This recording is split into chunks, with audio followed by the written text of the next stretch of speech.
Lanjut ke pembahasan yang selanjutnya, yaitu sistem reproduksi pria. Di sini saya akan menjelaskan terlebih dahulu rangkaian-rangkaiannya. Sistem reproduksi pria merupakan rangkaian organ yang bekerja secara terorganisasi untuk memproduksi, mematangkan, menyimpan, serta menyalurkan sel sperma sebagai bagian dari proses reproduksi manusia. Sistem ini mencakup organ eksternal dan internal yang masing-masing memiliki fungsi khusus dan saling bergantung satu sama lain. Organ reproduksi eksternal meliputi penis dan skrotum. Kemudian, penis berfungsi sebagai organ kopulasi yang menyalurkan sperma sekaligus media pengeluaran urin.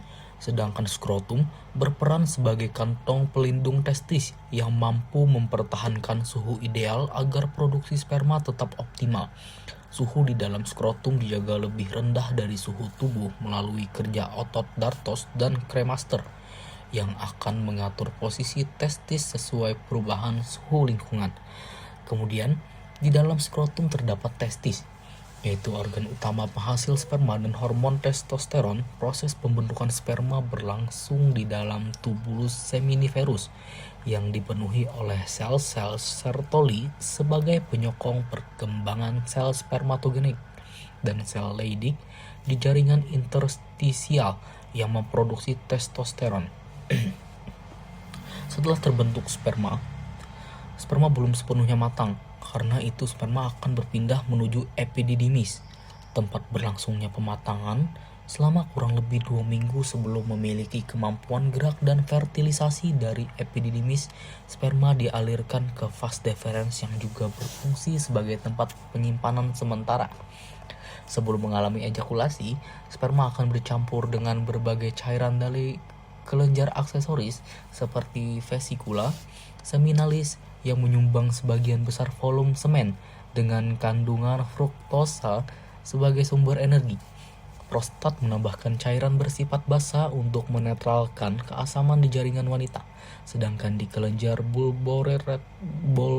bulboretralis menghasilkan cairan pelumas yang membersihkan uretra sebelum semen keluar.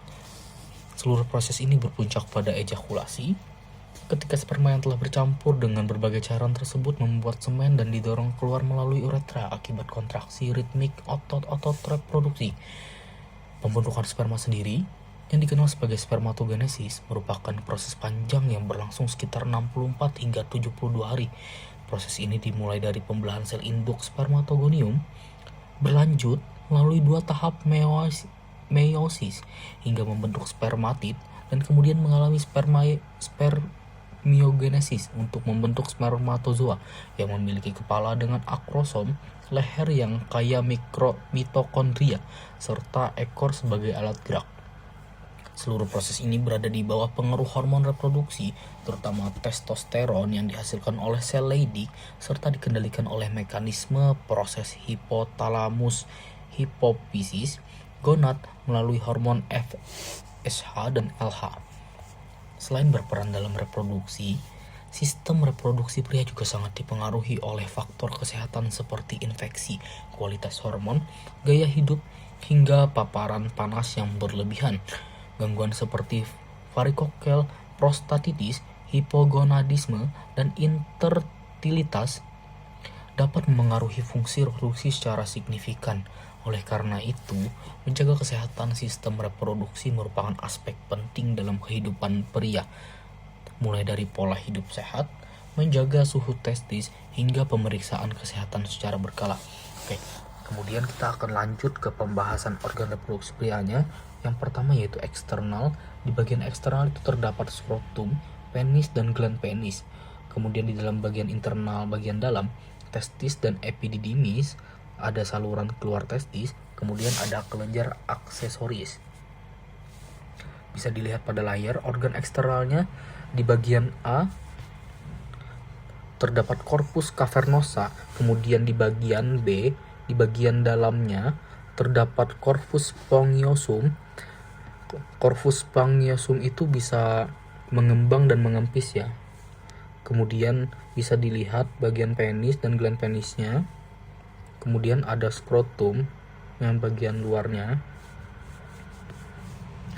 Kita lanjut.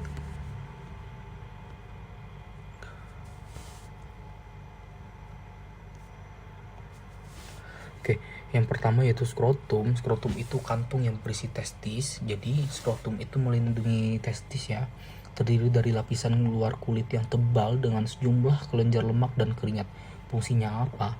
Yaitu penyangga bagi testis dan juga regulasi temperatur.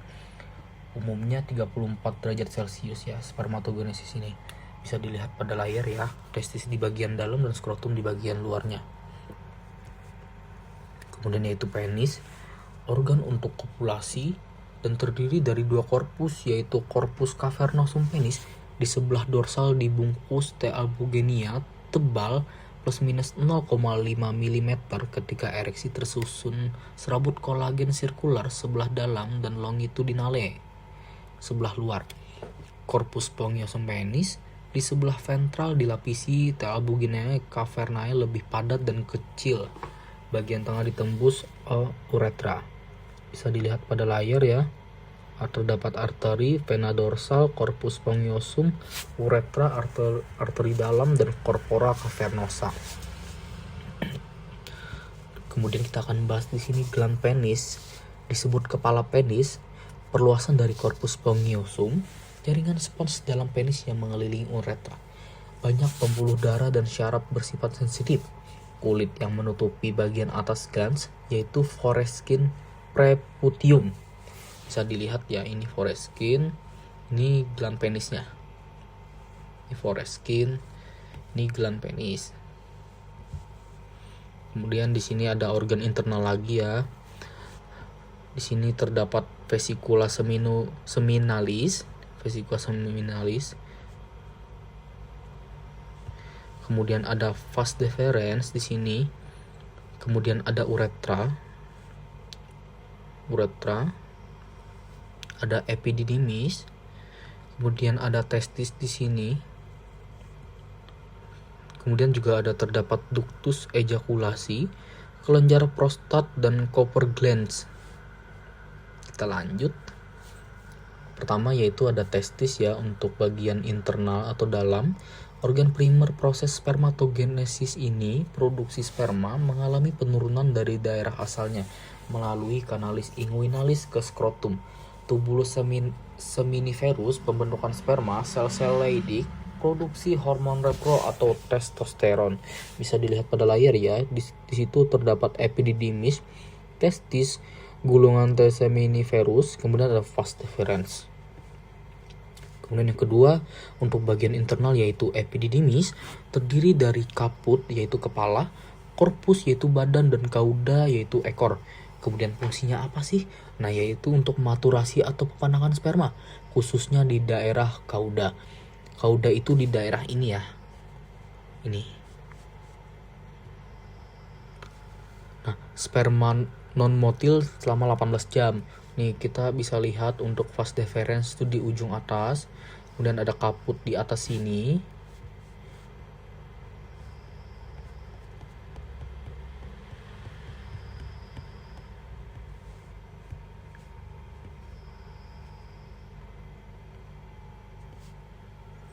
Oke, kita balik lagi. Di sini ada korpus dari menengah ke atas hingga ke menengah ke bawah. Oke, kemudian ada cauda ya, di situ terdapat juga testis, seminiferus tubules, kemudian ada lobule of testis. Kemudian yang ketiga kita akan bahas tentang vas deferens, yaitu saluran panjang. Itu tuh kelanjutan dari epididymis. Jadi apa sih fungsinya? Vas deferens itu tidak menempel pada testis, ujung salurannya di dalam kelenjar prostat.